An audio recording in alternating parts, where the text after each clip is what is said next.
Welcome to lecture number 18. We'll continue with our discussion of ratios.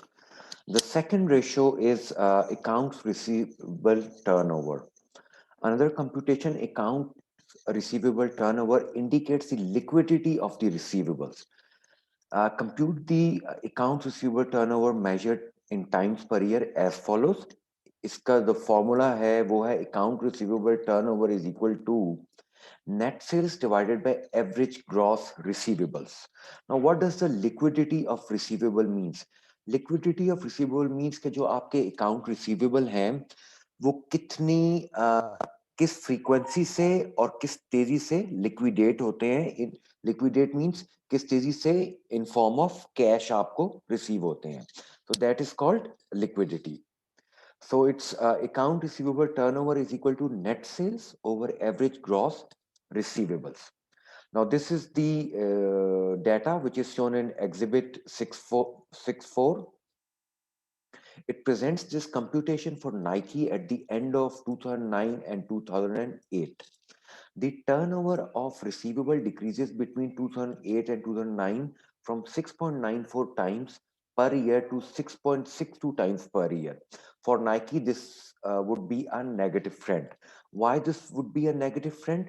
उसकी वजह यह है कि it means कि जो आपकी frequency थी of receivables liquidate होने की that has decreased. So जब आपके receivables की लिक्विडेट होने की फ्रीक्वेंसी डिक्रीज हो रही है, इट मींस कि बहुत स्लोली जो है आपके account receivable are turning into cash. तो इसका डाटा कुछ ऐसे है. That is how we communicate. ये आपको नेट सेल्स इन्होंने दी हुई है फॉर बोथ द ईयर्स. उसमें end of year receivables net है और beginning of the year receivable net है फॉर 2008 एंड 2009.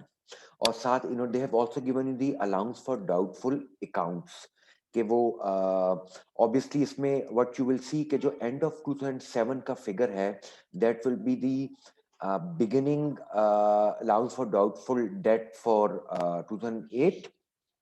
और फिर जो 2008 का एंडिंग है that will be the beginning for 2009. इस तरह you will have two figures. One figure will be eight the start of the year और दूसरा फिगर होगा at the end of the year. तो आप उन दोनों के एवरेज कैलकुलेट कर सकते हैं. Now ending gross receivable net plus allowance है आपकी 2009 की 2957.8 और आपकी जो 2008 की है वो है 2837 मिलियन. और जो बिगिनिंग ग्रॉस रिसीवेबल है नेट प्लस अलाउंस. अच्छा, अब why these figures were given? These figures were given कि आपको जो and of year receivables net दिए हुए हैं दोनों साल के, उसमें आप ये वाले एंड ऑफ ईयर ऐड करेंगे allowance for doubtful accounts. So that will give you the net plus allowance figures. When you will get these two net plus allowance figures, इनको ऐड करके when you will divide by 2 you will get this figure. अब जैसे आपका ये figure है 2897.4. How did you come to it? आपने 2009 का जो है एंडिंग ग्रॉस रिसीवेबल्स और जो बिगिनिंग ग्रॉस रिसीवेबल्स थे आपने उनको ऐड करके you divided by 2 two to get this figures. When you get this figure तो this is your figure number B.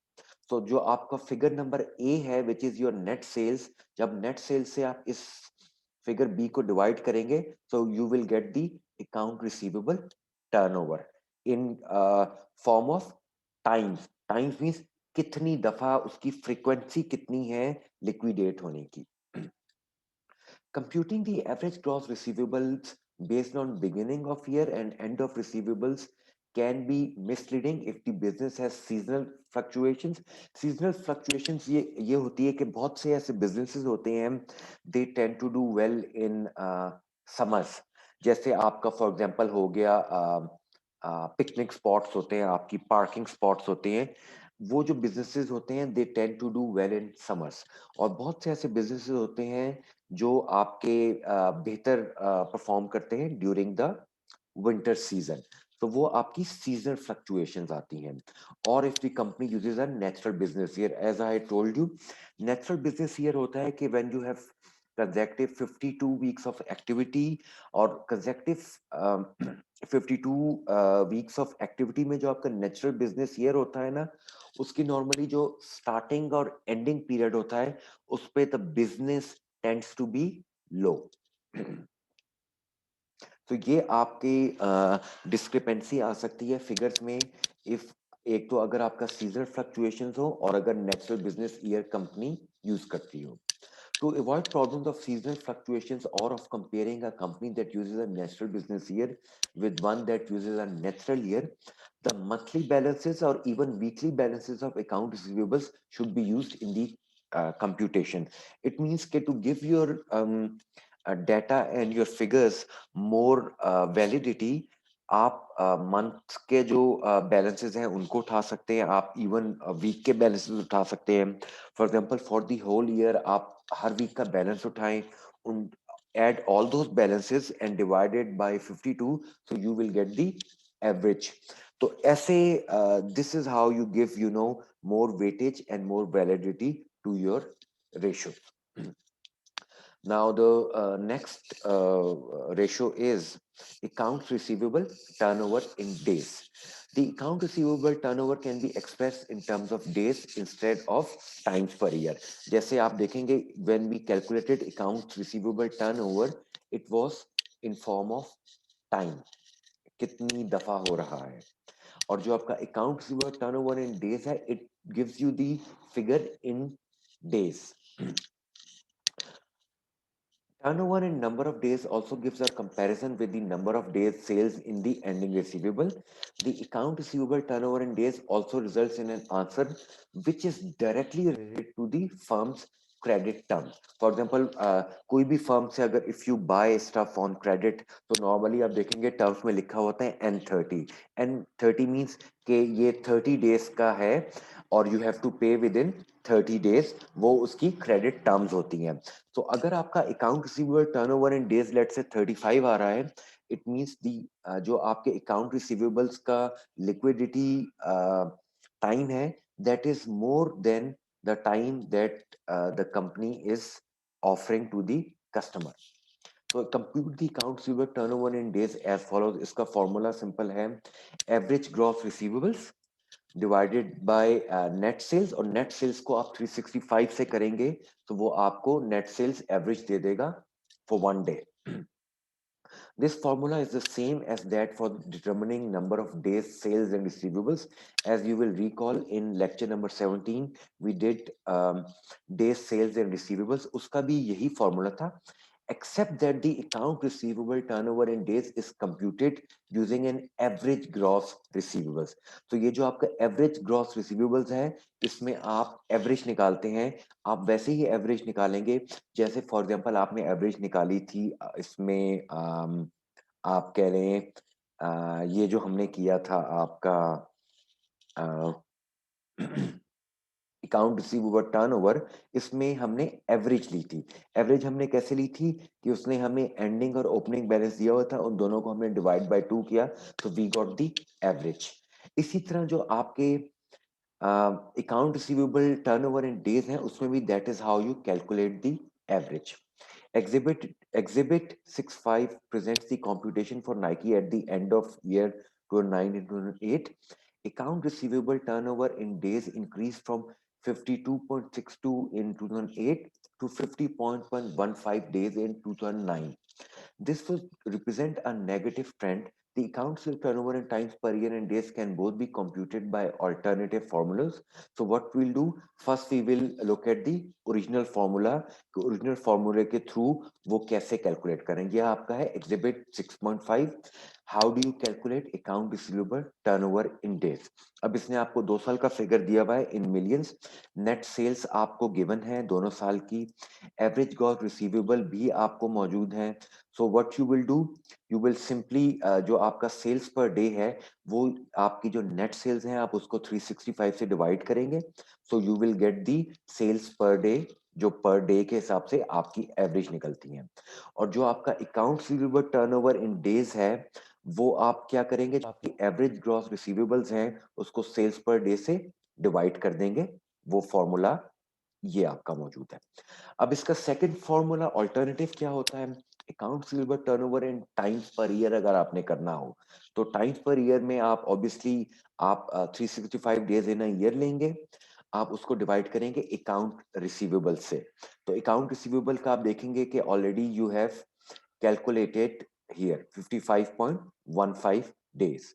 तो जब आप 365 डिवाइड करेंगे तो this will give you the 6.62 times per year, that will be the turnover in days. ये आपका है 6.62 times per year is the frequency के 6.62 टाइम्स आपका जो अकाउंट रिसीवेबल है वो टर्नओवर होके पूरा साइकिल आपका चल रहा है।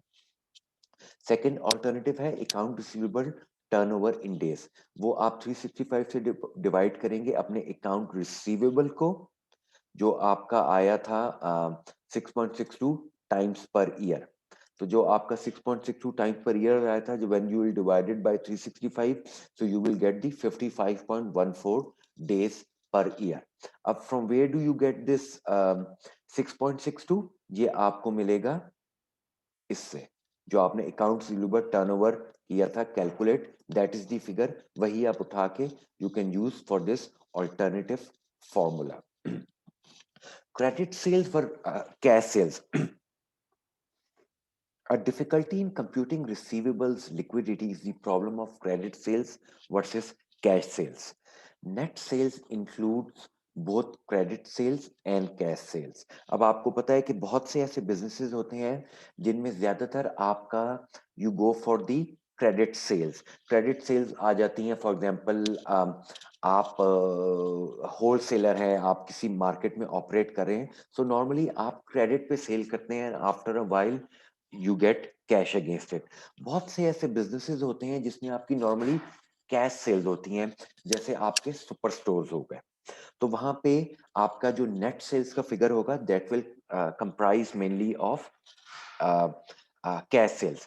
फिर आपके बहुत से बिजनेसेस होते हैं जिसमें इट इज मिक्स्ड।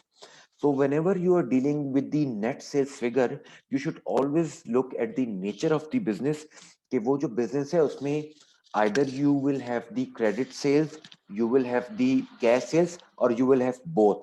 उसके हिसाब से you should go for the net sales figure. Inventories, जैसे हमने अकाउंट रिसीवेबल का पढ़ा है, इसी तरह इन्वेंट्रीज जो है it is you can say the most important type of any current asset that you have on a balance sheet. Inventory is often the most significant asset in determining the short-term debt-paying ability of an entity. Often the inventory account is more than half of the total current account. Now how do you come to this conclusion? आप बहुत सी industries में, बहुत सी companies के जो है when you look at the balance sheet, तो आप देखते हैं उसमें जो आपकी इन्वेंट्री सेक्शन है वो नॉर्मली उसकी value it is almost half of the total current assets. Because of the significance of inventory, the special effort should be made to analyze properly this important area. To be classified as inventory, the asset should be for sale in ordinary source of business or used or consumed in the production of goods. A trading concern purchases merchandise in a form to sell to customers. Inventories of a trading concern, whether wholesale or retail, usually appear in one inventory account, merchandise inventory. अब आपका late से अगर कोई trading concern है, आपका अगर merchandiser की आप बैलेंस शीट देखेंगे तो उसमें आपको मर्चेंडाइज इन्वेंट्री मिलेगी. So what does that merchandise inventory means? कि ये वो इन्वेंट्री है which you have for the purpose of selling to the customer. और जो आपका मैन्युफैक्चरिंग कंसर्न है वो produces goods to be sold. तो जो आपका मैन्युफैक्चरिंग कंसर्न होगा normally, as you must have read in cost and management accounting as well, उसमें आप नॉर्मली उसको थ्री कैटेगरीज में डिवाइड करते हैं. One is your raw material inventory. Raw material inventory is the inventory available to be used in production हो गई. Then you have inventory in production, जिसको हम वर्क इन प्रोसेस या work in progress भी कहते हैं, WIP. Then you have inventory completed, जिसको आप फिनिश गुड्स इन्वेंट्री कहते हैं. फिनिश गुड्स इन्वेंट्री को आप एज एन इन्वेंट्री तब तक ट्रीट करते हैं as long as you do not sell it. The day you sell it, you it gets converted into cost of goods sold, और वो आपकी इनकम स्टेटमेंट में एज एन एक्सपेंस के तौर पे आता है. The overhead portion of the work in process inventory and the finished goods inventory is often a problem when determining a manufacturer's inventory. The overhead consists of all the costs of the factory other than direct material and direct labor. ये चीजें आपने पढ़ी होंगी cost and management accounting में कि how do you calculate the overhead. जैसे आपने देखा होगा उसमें आपका जो मैन्युफैक्चरिंग कॉस्ट होती है total, that comprises of direct material, direct labor, and then you have the manufacturing overhead MOH. Inventory is particularly sensitive to changes in business activity, so management must keep inventory in balance with business activity. Failure to do so leads to excessive costs such as storage costs, production disruptions, and employee layoffs. For example, it is difficult for automobile manufacturers to balance inventories with business activity. When sales decline rapidly, the industry has difficulty adjusting production and the resulting inventory to match the decline. इसका मतलब ये है कि the more inventory you have, उतना ही ज्यादा आपकी cost store होती जाती है इन योर इन्वेंट्री. जितना ज्यादा आपका वर्क इन प्रोसेस है उतना ही ज्यादा आपका ऑब्वियसली जो इन्वेंट्री है, since it is not finished, तो वो आपका your cash is getting stuck in the inventory. So you should keep a balance between the level of inventory और आपकी बिजनेस एक्टिविटी कितनी है. जितनी ज्यादा आपकी बिजनेस एक्टिविटी होगी उतना ज्यादा ही obviously you will have to take care of the inventory. If the business activity is declining, so आपका जो इन्वेंट्री का लेवल है दैट शुड मैच इट, कि आपका कैश जो है वो स्टक ना हो in form of inventory in the business. Inventory quantities and costs may be accounted for using either the perpetual or periodic method. Under the perpetual system, the company maintains a continuous record of physical quantities in its inventory. When the perpetual system includes cost versus quantity only, then the company updates in inventory and cost of goods sold continuously and as purchases and sales takes place. अब इसका आपने एक example पढ़ी होगी cost and management में, जिसको आप कहते हैं for example job order costing. Job order costing जो है it is a perpetual system. उसमें होता है कि जैसे जैसे आपकी जॉब प्रोग्रेस कर रही होती है आप उसकी कॉस्ट एक्यूमुलेट करते रहते हैं, और जब आपकी कॉस्ट कंप्लीट होती है तो जो आपका total work in process account होता है that goes into your finished good, और जब फिनिश गुड आप कस्टमर को डिलीवर करते हैं तो वो कॉस्ट ऑफ गुड सोल्ड में कन्वर्ट हो जाती है. So that is the perpetual system. जो आपका प्रोडक्ट सिस्टम होता है उसमें every it is always taken periodically, साल में एक दफा आपने साल के एंड में काउंट कर लिया, तो it should be at least once a year. The cost of the ending inventory is determined by attaching cost to the physical quantities on hand based on the cost flow assumption used. The cost of goods sold is calculated by subtracting the ending inventory from the cost of goods available for sale. अब आपकी inventory cost आती है. The most critical problem that many entities face is determining which cost to use, since the cost prices have usually varied over time. Obviously, आपकी जो cost prices होती हैं वो vary करती हैं over time. एक stock that you buy at the beginning of the year और दूसरा stock जो आप year के mid में लेंगे, obviously उन दोनों की prices में difference होगा. If it were practical to determine the specific cost of an item, this would be a good cost figure to use. It would also substantially reduce inventory valuation problems. In practice, because of the different types of inventory items and the constant flow of these items, it is not practical to determine the specific cost. Specific cost आप इस वजह से नहीं कर सकते क्योंकि आपकी non stop you have flow of goods, और आपकी नॉन स्टॉप जो है वो कॉस्ट इनकम हो रही है, इनकर होती है. So it is not practical कि आप हर चीज की cost with the flow calculate करें. You can not do it. तो obviously for because of that reason, तो इन्वेंट्री को कॉस्टिंग करने के लिए यू नीड अ मेथड कि जिससे आप कॉस्ट एलोकेट कर सकें अपनी इन्वेंट्री को. इसमें बहुत सी आपकी एक्सेप्शंस होती हैं, जैसे आपके लार्ज आइटम्स होते हैं और एक्सपेंसिव आइटम्स होते हैं. जैसे it would be practical to determine the specific cost of a new car in the car dealer showroom वो इस तरह कि when you are making a new car, so obviously it is an expensive item, so you should know कि यार इसकी total exact cost, how much cost did you incur.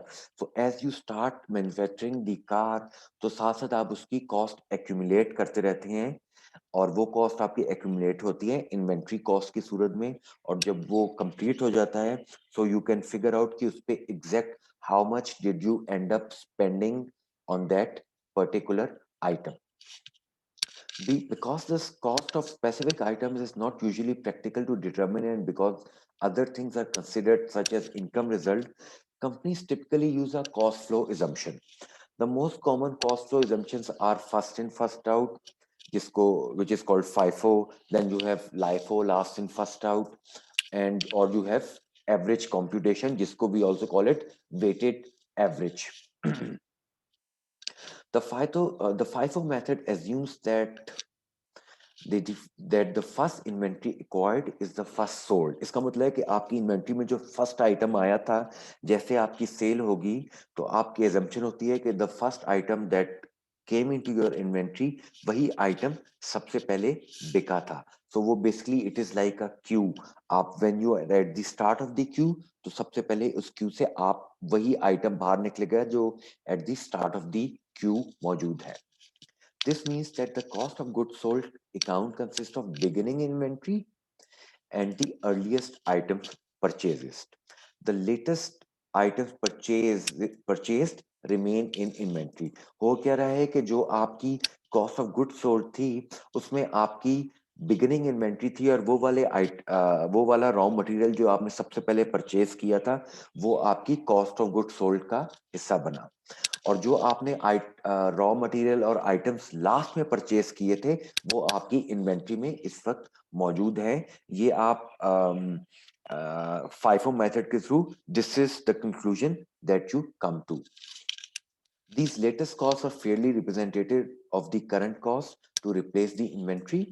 If the inventory flows slowly, if अगर आपका turnover slow है, or if there has been substantial inflation, even FIFO may not produce an inventory figure for the balance sheet representative of the replacement cost. ये वाला जो explanation है, ये आपको मैं I will tell you through charts. Now we come to LIFO. The LIFO method assumes that the cost of the latest items bought or produced are matched against current sales. जो कि last in first out में जो आपने item या raw material last में purchase किया है, वो आप सबसे पहले कंज्यूम करते हैं, या सबसे पहले आपने उसको सेल किया. That is why it is called last in first out. Usually, this assumption materially improves the matching of current cost against current revenue, so the resulting profit figure is fairly realistic. And the first items and oldest cost in inventory can materially distort the reported inventory figure in comparison with its replacement cost. A firm that has been on LIFO for many years may have some inventory costs that go back 20 years or more. इसका मतलब है कि आपकी company is on LIFO, तो बहुत सी inventory जो आपने late से इवन 20 इयर्स पहले खरीदी थी, and that still has not been sold और कंज्यूम, तो वो अभी तक आपकी इन्वेंट्री का फिगर 20 इयर्स बैक का शो कर रहा होगा. So that is one disadvantage of using the LIFO method.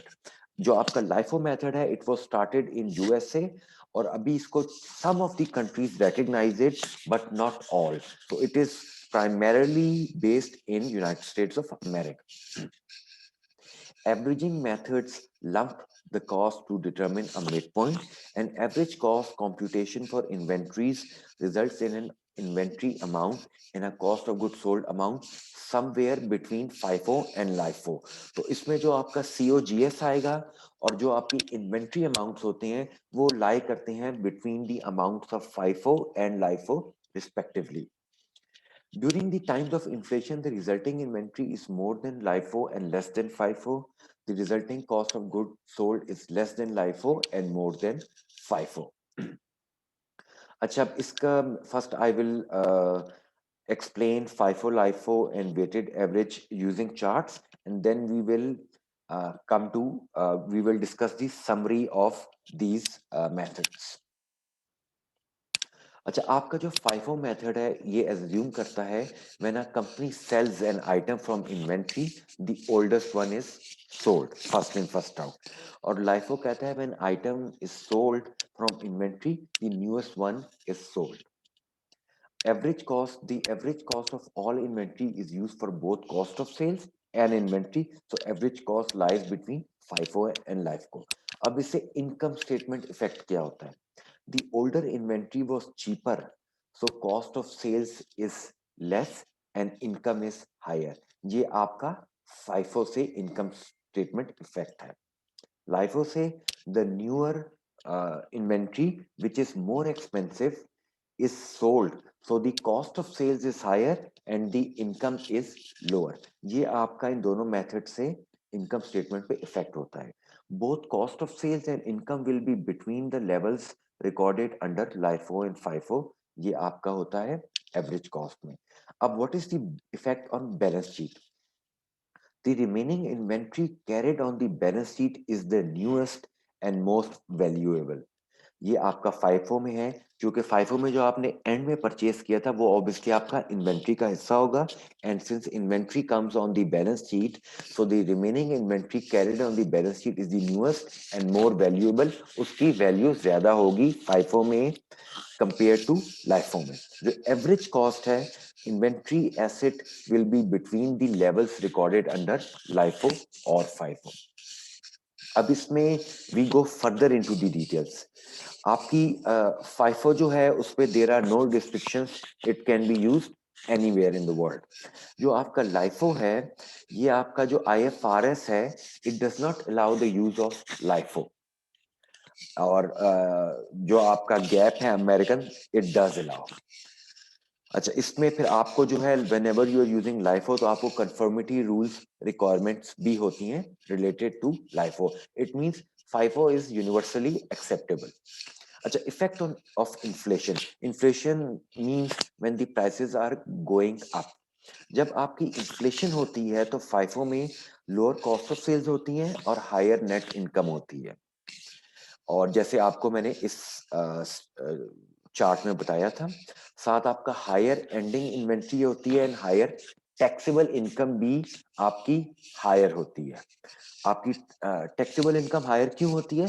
क्योंकि आपकी नेट इनकम हाई होती है. और जो आपका LIFO होता है उसमें हायर कॉस्ट ऑफ सेल्स होती है, लोअर नेट इनकम होती है. ऑब्वियसली ये जो आपका हो गया ये FIFO का ऑपोजिट हो गया.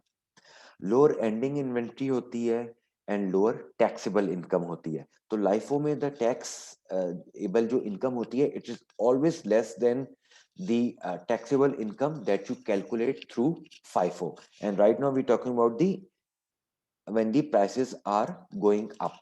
When the prices are coming down, तो जो आपका FIFO होता है उसमें आपकी हायर कॉस्ट ऑफ सेल्स होती है और लोअर नेट इनकम होती है. साथ आपका लोअर एंडिंग इन्वेंट्री होती है एंड लोअर टैक्सेबल इनकम होती है.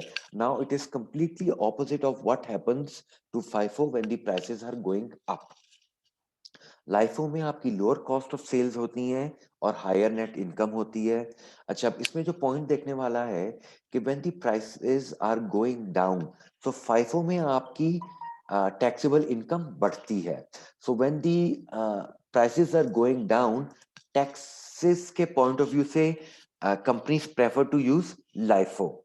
And when the prices are going up, then taxes के point of view से companies prefer to use LIFO. अच्छा, अब आपका इन्वेंटरी कॉस्टिंग मेथड जो है इसका जो ये आप जैसा आई ऑलरेडी टोल्ड यू कि जो आपका एवरेज कॉस्ट है it is a middle ground solution for reporting income and paying taxes. So it always lies between FIFO and LIFO. FIFO का advantage क्या है? It most closely matches actual flow of goods. Flow of goods कैसे है? First in first out, जो सबसे पहले आपका material आया वो सबसे पहले आउट हुआ. आपका maximizes net income which attracts investors and creditors. Since the prices are normally going up, तो हम when we talk about benefits, so we are talking in terms of prices going up or inflation. जो आपका last and first out है, it minimises net income and income taxes, it reduces cash paid for taxes. So this is the flow. जो आपका periodic inventory system है उसमें FIFO में highest ending inventory होती है और lowest cost of goods sold होती है. फिर आपका वेटेड एवरेज है और लाइफो में लोएस्ट एंडिंग इन्वेंट्री होती है और highest cost of goods sold होता है. परपेचुअल में again it is the same. So इसकी समरी मैंने आपको यहाँ पे दे दी है. LIFO generally results in a lower profit than does FIFO as a result of highest cost of goods sold. This difference can be substantial. Now, all these points we have already discussed in the charts. So you should go through these and then compare these points with the charts to make sure that you understand. Now we come to lower of cost or market rule. We have reviewed the inventory cost-based requirements of FIFO, LIFO, average and specific identification. Specific identification होता है कि जैसे जैसे आपकी cost जा रही थी, जैसे आपको मैंने एग्जांपल दी थी ऑफ मैन्युफैक्चरिंग अ कार. जब आप when you are manufacturing a car, so what you are doing, you are using the specific identification method कि जैसे कॉस्ट इनकर होती है आप उसी बात उसको स्पेसिफाई करके एक्यूमुलेट कर लेते हैं. These cost-based measurements are all considered to be historical cost approaches. Historical cost approach क्या होता है? आपका होता है कि जिस कॉस्ट पे आपने परचेस किया है अपना करंट एसेट या फिक्स एसेट, आप उसको उसी हिस्टोरिकल कॉस्ट पे ही अपनी बैलेंस शीट में इंट्राज करते हैं. That is called the historical cost approach. The accounting profession decided that a departure from the cost basis of inventory pricing is required when the utility of goods is no longer as great as its cost. When the utility of goods means कि जो एक goods आपके stock में मौजूद हैं, जब उनकी utility या उनका usage वैसा नहीं रहा जैसे उनकी cost show करती है, cost means historical cost, then it is recommended कि you should revaluate कि अब उसकी what is the existing price of that good.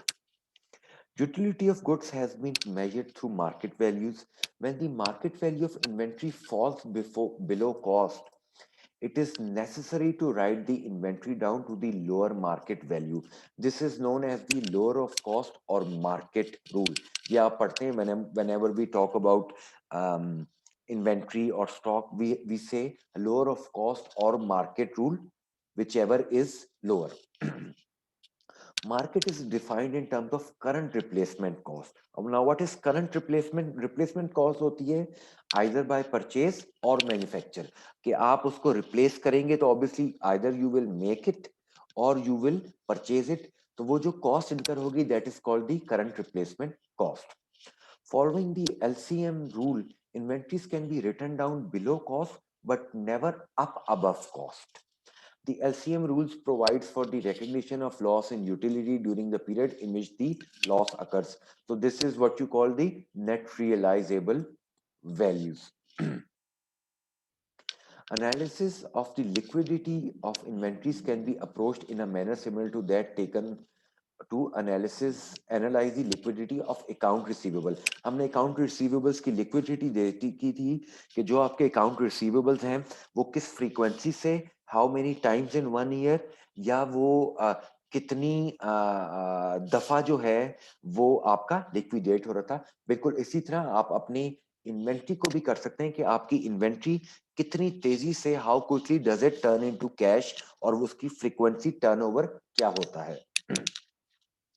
आपका जो डेज सेल्स इन इन्वेंट्री है उसमें the number of days sales and inventory ratio relates the amount of the ending inventory to the average daily cost of goods sold. All of the inventory counts should be included in the computation. The computation gives an indication of the length of time that it will take to use up the inventory through sales.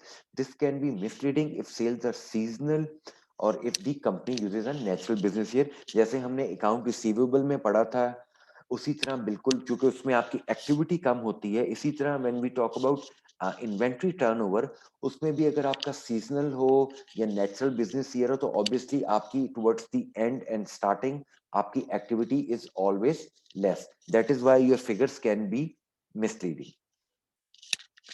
If the company closes its year during peak activity, the number of days sales inventory would tend to be overstated. Obviously, why? क्योंकि peak time पे आपकी activity ज़्यादा होती है and the liquidity would be understated.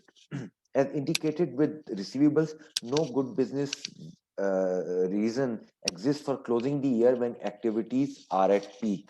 So this situation should rarely occur.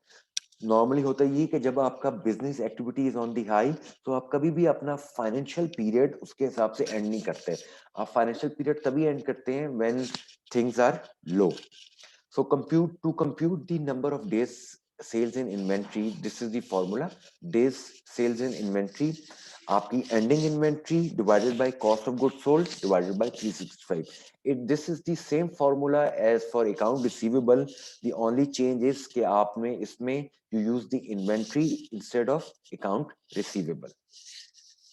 This formula divides the number of days in a year into cost of goods sold and then divides the resulting figure into ending inventory. Exhibit 6A presents the number of days sales in inventory for Nike. The number of days sales in inventory has decreased. The number of days sales in inventory has decreased from 86.93 days at the end of ITNA to 81.3 days. This presents a positive trend. If sales are approximately constant, then the lower the number of days sales in inventory, the better the inventory control. An inventory buildup can be burdensome if business volume decreases. अब now why it is a positive? It means कि आपकी inventory में आपका कम से कम आपकी inventory बन रही है. It means कि आपका जो कैश है वो कम से कम स्टक हो रहा है in form of inventory. That is why it is a positive trend. So this is the formula. Inventories end of year आपको दी हुई है साल की. Cost of good sold you know, average daily cost of good sold, obviously you divide the COGS by 365, you get the average daily cost of good sold. उसको when you divided by the inventory end of the year, so you get the number of days sales in inventory. Again, we are talking about the seasonal situation. With inventory unusually low or high at the end of the year would also result in an unrealistic days sales inventory computation, same as the analysis with the account receivable. If the dollar figure for the inventory or the cost of goods sold are not reasonable, the ratios calculated with these figures may be distorted. These distortions can be eliminated to some extent by using quantities rather than dollars in the computation. The use of quantities in the computation may work very well for single products or group of similar products. It does not work very well for a large diversified inventory because of the possible changes in the mix of the inventory. इसको हम that is what we call sales mix होता है कि sales में किस product का कितना % है. Also, using the quantities rather than dollars will not be feasible when using externally published statements. An example of the use of quantities instead of dollars, आपको ending inventory given है, cost of goods sold भी आपको पता है, cost of goods sold now you will take in form of units कि जो आपकी cost of goods sold थी वो कितने units की थी, for that you use the equivalent units. तो आपको days sales in inventory मिल जाएगी in form of days. Inventory turnover indicates the liquidity of the inventory. This computation is similar to the account receivable turnover computation. It has the same formula जैसे आप account receivable में use कर रहे थे. Exhibit 6.9 presents the inventory turnover using 2009-2008 figures. ये इसने आपको figures दिए हुए हैं. COGS दिया हुआ है दोनों साल का, इन्वेंट्रीज का बिगिनिंग एंड दिया हुआ है और इससे आपको you get the total, so you can calculate the average dividing when you divided by 2 और यू मर्चेंडाइज इन्वेंट्री टर्नओवर आपको मिल जाएगा इसको when you divided by cost of good sold. अच्छा, over time, the difference between the inventory turnover for a firm that uses LIFO and one that uses a method that results in a higher inventory figure can become very material. The LIFO firm will have a much lower inventory and therefore a much higher turnover. Also, it may not be reasonable to compare firms in different industries. Now we come to the next ratio. It's called inventory turnover in days. the inventory turnover figure can be expressed in number of days instead of times per year. This is comparable to the computation that expressed account receivable turnover in days. Compute the inventory turnover in days as follows. आपका formula आ गया, inventory turnover in days है आपका average inventory, उसी पे obviously cost of good sold को 365 से divide करके when you divided by average inventory you get the inventory turnover in days. This is the same formula for determining the days sales in inventory, except that it uses the average inventory. Exhibit 610 uses again it gives you the data. इसमें इसने data दिया हुआ है, इससे जो आपके inventory turn days can be used to compute the inventory turnover per year as follows. So इसमें ये आपको एक alternative formula दिया हुआ है. You can also use this formula. It is 365 divided by inventory turnover in days. So this will give you the inventory turnover per year. और फिर आपका आ गया using the Nike data the inventory turnover is as follows. ये आपका था 4.4 times per year. So this is the end of lecture number 18. Lecture number 19 में we will end the ratios.